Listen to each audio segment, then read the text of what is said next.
$30 million in cash. It's the kind of number that makes your brain explode. This story starts in Los Angeles, specifically in the suburban area of Sylmar. The target wasn't a bank or a mansion. It was a high-security warehouse run by GardaWorld, a huge global cash management company. The date was Easter Sunday, March 31st, 2024. The facility was supposedly on total lockdown. Here's the wildest part. The crew somehow breached the building, got into the safe, and stole the entire fortune without setting off any security alarms. This wasn't some smash and grab job. This was an expert ghost-like operation. The massive theft was only discovered the next day when employees showed up for work and found the vault empty. By then, the thieves were long gone. Tens of millions of dollars in cash. Considered one of the largest cash heists in Los Angeles history. I mean, it's rare we hear about such crazy heists in the real world. Well, now is one of those times. Both the Los Angeles Police Department and the FBI were totally stumped. How did they pull off a silent multi-million-dollar heist inside one of the most protected places in Los Angeles? This is the $30 million perfect heist, and we're breaking down how it happened.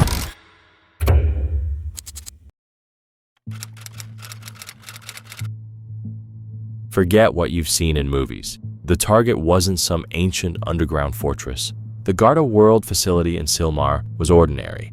From the outside, it just looked like a standard warehouse, boring, industrial, built to blend in.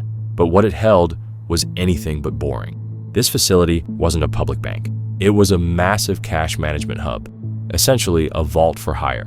It stored huge amounts of cash for various corporations, especially cash-heavy businesses like the legalized cannabis industry, which often can't use regular banks. That's why the $30 million was sitting there. It was fresh circulation money, business money. A huge chunk of it is likely untraceable. If the bills aren't brand new from the US Treasury, tracking it is almost impossible. The security at this place should have been insane. Maybe multiple layered alarm systems and motion sensors everywhere. Security experts say a facility holding this kind of money should be protected from the roof to the foundation. A breach should have been out of the question. But here's the wild part. The system was already compromised, and the security was far weaker than its reputation. But here's where the plot thickens, and where the thieves found their cheat code, a dysfunctional alarm system. Police records show that over the past year, officers were called out to this exact GardaWorld location over a dozen times for false alarms. It was a regular thing. In fact, an alarm went off late on March 30th, the night before the heist. It was checked out, and like all the others, was shrugged off as another false alarm. The thieves knew exactly what they were doing, turning the guards' apathy into their greatest weapon. Every ignored alarm brought them one step closer to the moment no one saw coming.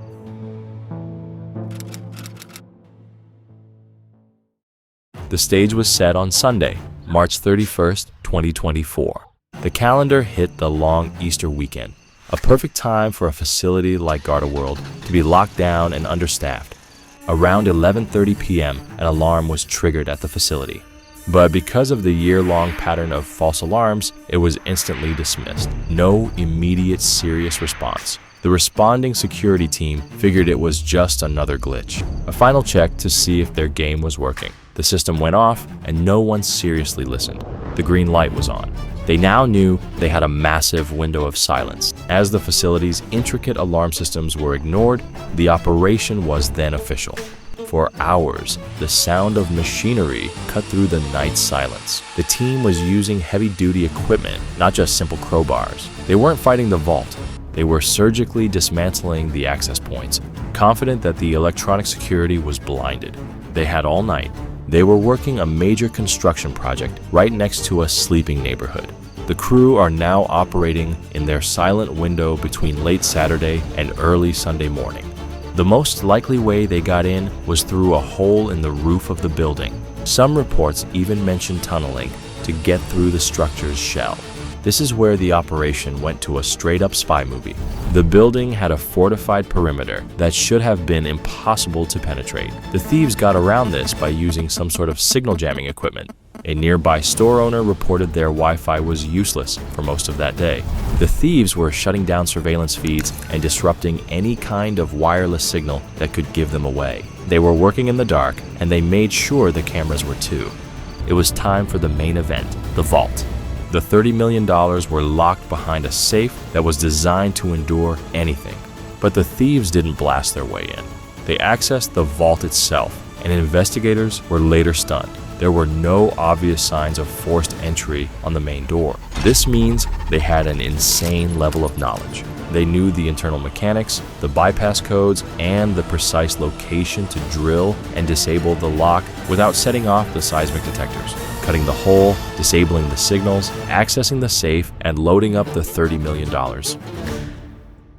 Making these videos requires the efforts of a well-organized team. That's why we're always on calls trying to come up with a banger video. But the thing is, I hate meetings, especially when I have to take notes. But there's one gadget that solved this for me, and that's the Note Pen by Plod. This beautiful tech gadget works as my 24/7 note taker. It's probably the best AI meeting secretary for entrepreneurs, creators, and managers out there. All you have to do is attach it to your shirt and press a button. The Note Pen will take notes of everything from a meeting or conversation, basically everything you say and hear. It will accurately transcribe what's being said with the right speaker labels, but no one wants to go through a transcript of an hour-long meeting. That's why the Note Pen summarizes the transcripts into action items with the most important takeaways, all without you lifting a finger. Everything is managed by Plod's easy-to-use app. If you want to come back to some idea from a couple of weeks ago, just ask Plod and the Note Pen will show it to you on your screen. And you don't have to worry about your data with Plod's end-to-end encryption, which meets top global privacy standards.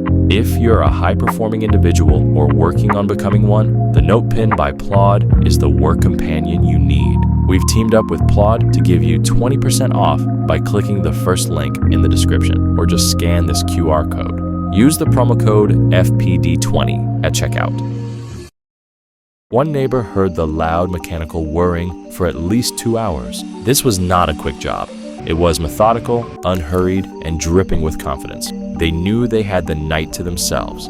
Around 4:30 a.m. on Easter Sunday, another alarm was triggered. Police showed up, did a quick loop around the building's exterior, saw absolutely nothing suspicious, and cleared the call as yet another false alarm. The thieves were now making their final move. Think about the logistics. $30 million in 5s, 10s, and 20s could weigh around 7,000 pounds, the equivalent to the weight of a small car. Moving that kind of weight requires multiple people, heavy lifting equipment, and a serious escape vehicle. But they had a plan for the weight and the escape. As the sun began to rise on Easter Sunday, the team simply melted away into the quiet Los Angeles suburbs. They vanished with the biggest cash haul in the city's history, only leaving behind a mystery that wouldn't be discovered until noon the following day.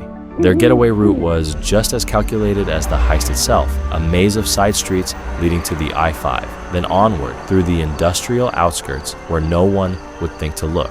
By the time the city stirred awake, their trail had already dissolved into the Sunday morning traffic. The $30 million in cash are officially gone. The silence of Easter Sunday was finally broken by the start of a typical work week. It was Monday morning, April 1st. The employees of GardaWorld arrived at the Sylmar facility, ready to process the cash stored over the long holiday weekend. They followed the normal protocol, moving past the fortified entrance, through the layers of security, and finally to the main vault door. What they found inside was shocking. The vault was empty. Every stack, every bundle, all $30 million in cash was gone. Authorities were immediately called to the scene. The FBI were called in to launch a joint investigation. This was no ordinary burglary. This was a national-level mystery. The immediate focus was the building itself. Police quickly discovered the physical evidence of the breach. Initial aerial footage showed a large hole cut into the side of the warehouse, which had already been covered up with plywood. They had been working under the noses of the police, who had checked the building hours earlier and dismissed the alarm. With no fingerprints or clear surveillance footage, the Los Angeles Police Department and the Federal Bureau realized they weren't dealing with average criminals. This $30 million Easter heist officially became the largest cash burglary in Los Angeles history, blowing past the legendary 1997 Dunbar armored robbery, where insiders stole nearly $19 million, also in Los Angeles. This kind of precision only happens with insider intel. Someone had the cheat codes to the GardaWorld security system. Heist experts theorize that the robbers must have spent at least 6 months planning it, and there must have been someone on the inside. This type of crime is so site-specific, you have to have someone who knows the facility. Where were the alarms, the motion detectors? Where are the cameras pointing? But at this point, the real question is, where's the money? The good news for the thieves is that most of this cash was circulating business money. No one logged the serial numbers. This makes the bills basically untraceable. We're talking about up to 7,000 pounds of cash. You can't just throw that under a mattress.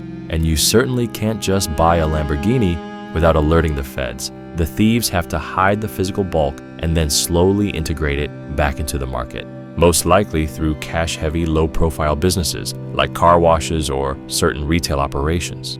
To this day, the thieves are still on the loose, trying to live a normal life while guarding a secret worth millions. Rental vehicles were found abandoned and sanitized, equipment traced across state lines under false identities, dozens of police interviews, and countless dead leads. As the days tick by with no arrest, the escapade appears certain to get into the rich folklore of brazen robberies, and more broadly, the cinematic history of Los Angeles crime.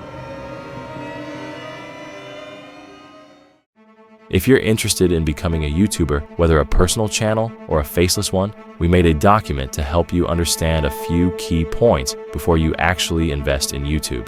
Click the link in the description. It's completely free. Subscribe and we'll see you on the next one.